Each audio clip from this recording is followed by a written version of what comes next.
के कुंडा से विधायक और बाहुबली नेता राजा भैया ने पश्चिम बंगाल के मुर्शिदाबाद में हुई हिंसा पर ममता सरकार पर निशाना साधा है।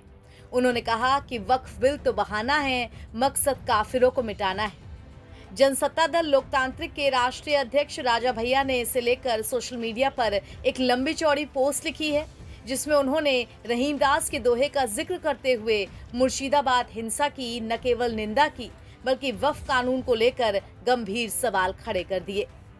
पश्चिम बंगाल के मुर्शिदाबाद जिले में धीरे धीरे जिंदगी पटरी पर लौटने लगी है।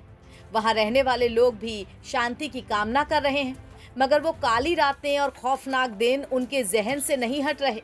मुर्शिदाबाद में भड़की हिंसा पर लगातार लोग अपना गुस्सा दिखा रहे हैं। अब इस कड़ी में जनसत्ता दल लोकतांत्रिक के राष्ट्रीय अध्यक्ष और यूपी के प्रतापगढ़ की कुंडा विधानसभा सीट से विधायक रघुराज प्रताप सिंह उर्फ राजा भैया का नाम भी जुड़ गया है। पश्चिम बंगाल में वक्फ कानून के विरोध में हिंसा पर उन्होंने कहा कि विधायक सिर्फ बहाना है, मकसद काफिरों को मिटाना है।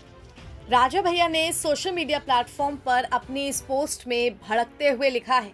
उन्होंने शुरुआत एक दोहे से की है कि कह रहीम कैसे निभे केर बेर को संग। ये सर्वविदित है कि बिल संसद में पास होने के बाद धरा का कानून बन जाता है। आज वक्फ के समर्थन और विरोध में देश के सारे राजनीतिक दल और विचारधाराएं दो धड़ों में बटी हुई हैं।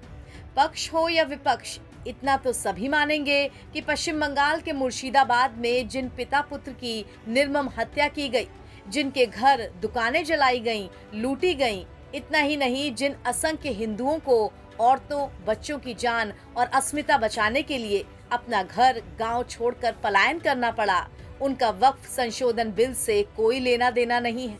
बिल के पास होने में उनकी कोई भूमिका नहीं। उनको तो ये भी नहीं पता होगा कि वक्फ क्या बला है। अपनी इस पोस्ट में राजा भैया आगे लिखते हैं, आखिर उन लोगों का दोष क्या था? मस्जिद के सामने डीजे भी तो नहीं बज रहे थे। वक्फ एक्ट का बहाना लेकर अल्पसंख्यकों ने अकारण बिना उकसाए जो सुनियोजित हिंसक हमला किया है।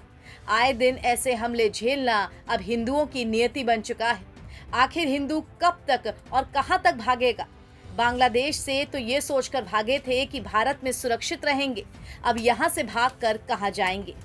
संसद से लेकर सड़कों तक आए दिन संविधान लहराने वालों को भी याद रखना चाहिए कि संविधान शिल्पी बाबा साहेब के संविधान में वक्फ नाम का शब्द कभी था ही नहीं, न ही उनकी परिकल्पना में इसका कोई औचित्य था। हत्या, लूटपाट और बर्बरता काफिरों के साथ हो रही है। मारने के पहले किसी की जाति नहीं पूछी जा रही। सबसे बड़ी विडंबना तो ये है कि पिछड़ों और दलितों के तथाकथित स्वयंभू नेताओं की इस पर मुंह खोलने की हिम्मत तक नहीं है। बिल तो बस बहाना है, यहाँ मकसद काफिरों को मिटाना है।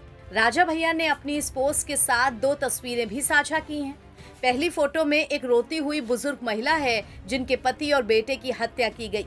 वहीं दूसरी एक स्कूल की है जिसे शरणार्थी कैंप बनाया गया है। यहाँ हिंसा पीड़ित परिवार शरण लिए हुए हैं। एनबीटी ऑनलाइन की रिपोर्ट।